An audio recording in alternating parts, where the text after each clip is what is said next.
I'm actually part of a Facebook group, with this whole pilot program, this cannabis pilot program.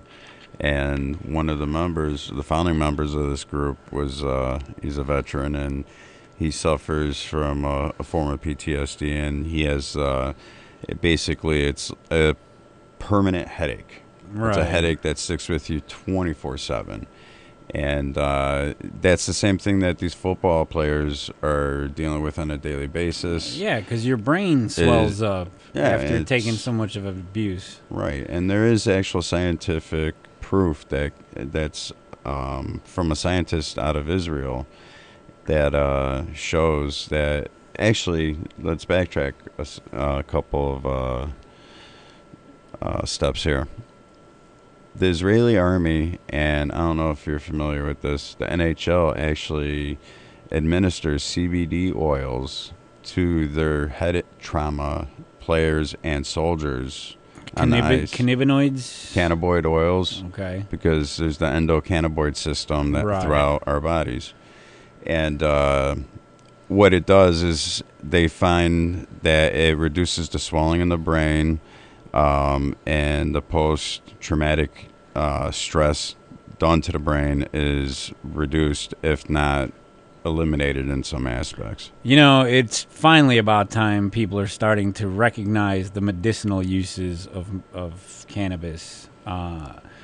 We had a huge tactile industry a long time ago where hemp was made into many, many things, from plastics to clothing to rope.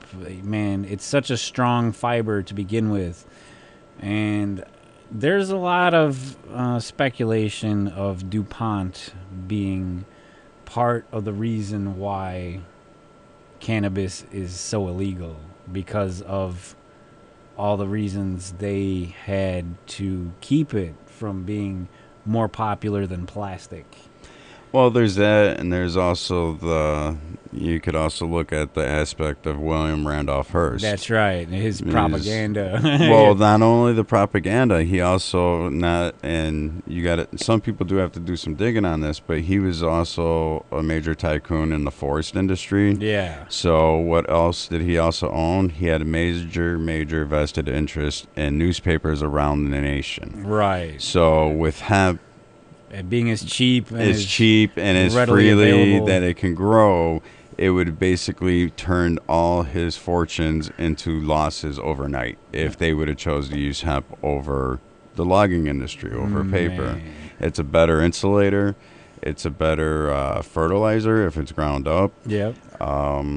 It's so many uses. It can be used for butter, for treatment for eczema, lotion, butter lotions. That's true. You could make that. Foods out of it. Absolutely. All kind of stuff. And, there's aspects where you don't even have to get the psychotropic effects. Right. There's other ways that you can get the benefits without, if you're afraid of that effect. But eating one of those cookies.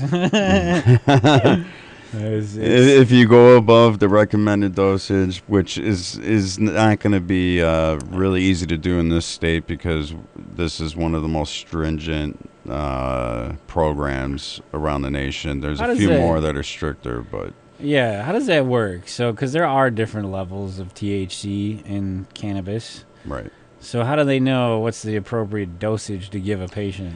Well, that's really left up to the patient, because there has been no proof that one patient can really overdose. I think, if I recollect properly, and don't quote me on this, I want to say you have to smoke 15 pounds in less than 15 minutes in order to die from it. And you die from asphyxiation, not from whatever. Literally, a lack of oxygen throughout the body, the brain, everything. Not because you were too stoned and you died from internal bleeding.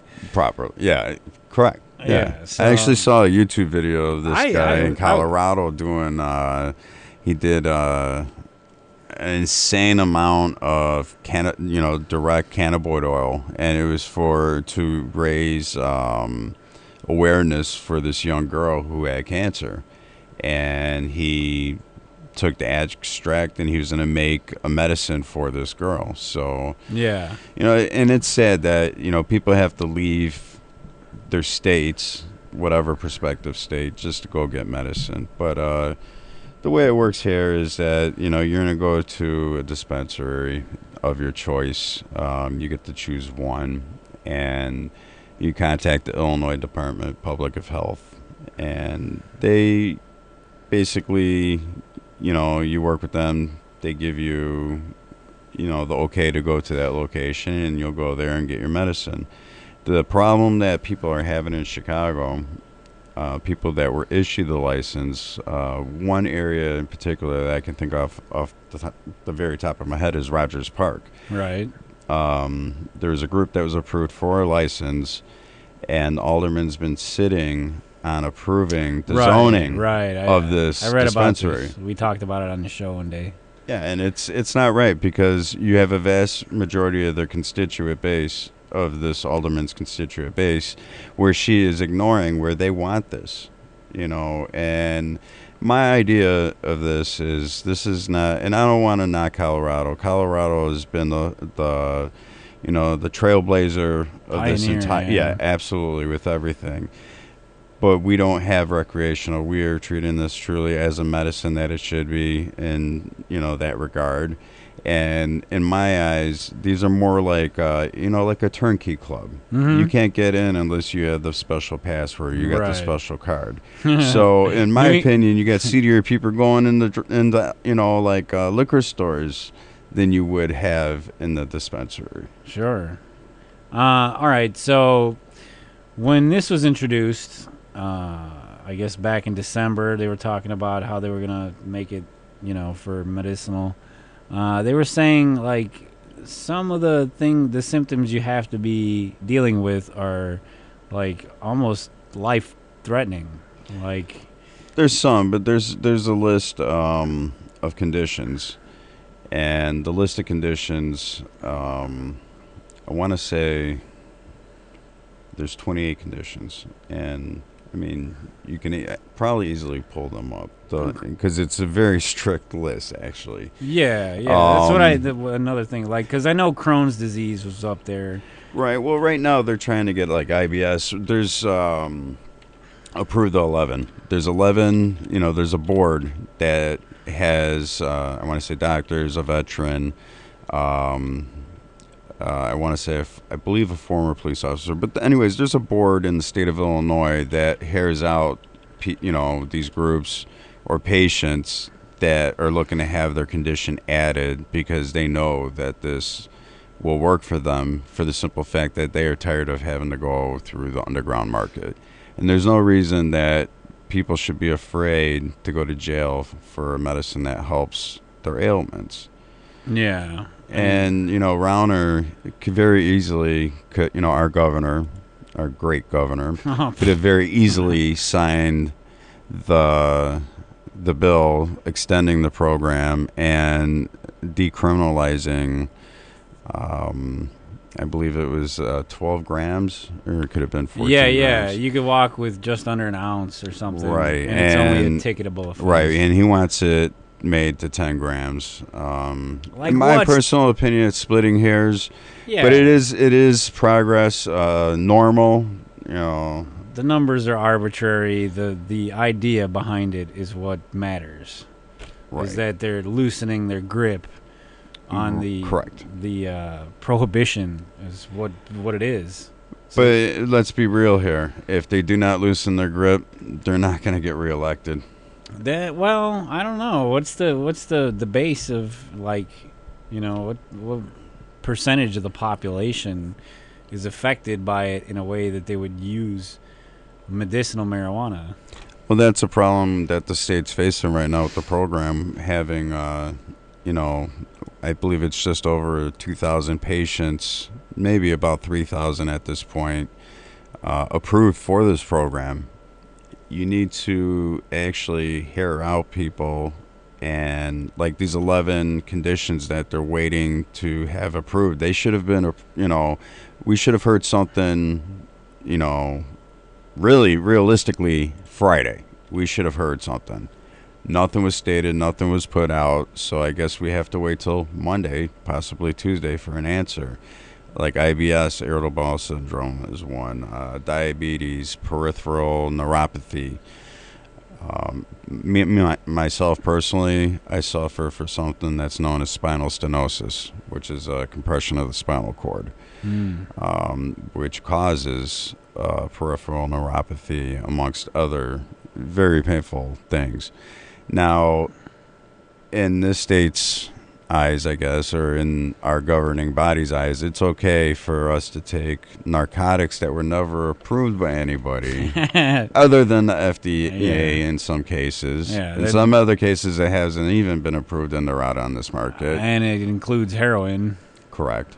You got the opiates, and on a whole other subject you can get me going is, the CCL and the lack of allowing a medicinal card patient of this pilot program to hold a CCL. When you're making it such a strict program, you're making these people walking targets. They consider, like, for the longest time, marijuana was a class 3 substance, which made it automatically illegal and in the same category with heroin and cocaine and other super illicit drugs that'll kill you in one try.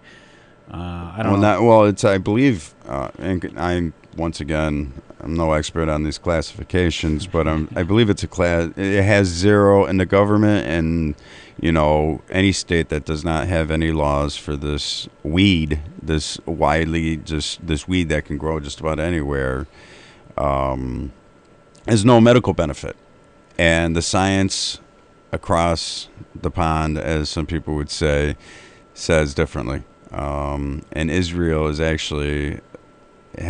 the leading science, the most forefront scientific proof. I mean, there's a study that just came out of Israel showing that cannabinoids can help not only repair broken bones, but repair them stronger than what they were before. Damn.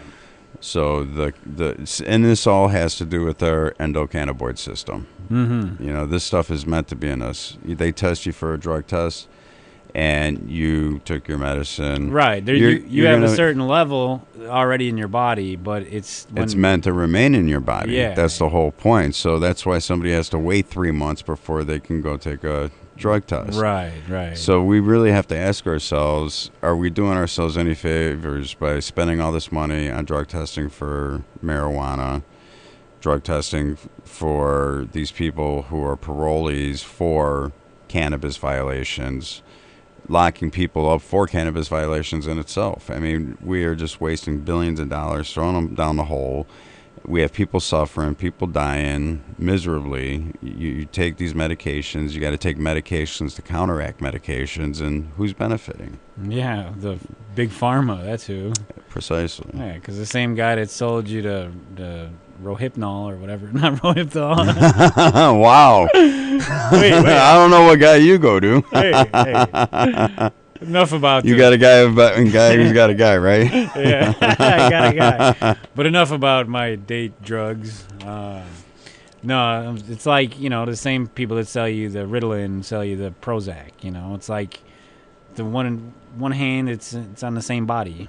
Yeah. Well, it's just kind of like Democrats and Republicans. Yeah. It's one and the same evil. Two wings of the same vulture. Precisely. I don't know if you've been watching anything going on, dude, but I talked about it before you got here. I love what Donald Trump is doing to stir up the mess. Yes, I love that aspect and how he's kicking up issues that really need to be discussed and dealt with. How come nobody's asked him if he's ever done marijuana or coke? I don't know. Because he'd be like, yeah, I snorted like last week. I was snorting rails off some bitches, in the Luxor. Yeah, you remember that model I was with? Yeah, I just did a bunch of blow off her chest, and then I sold her to a Chinaman. Ivana. Yeah. Ivana, come over here and put some coke on your breast.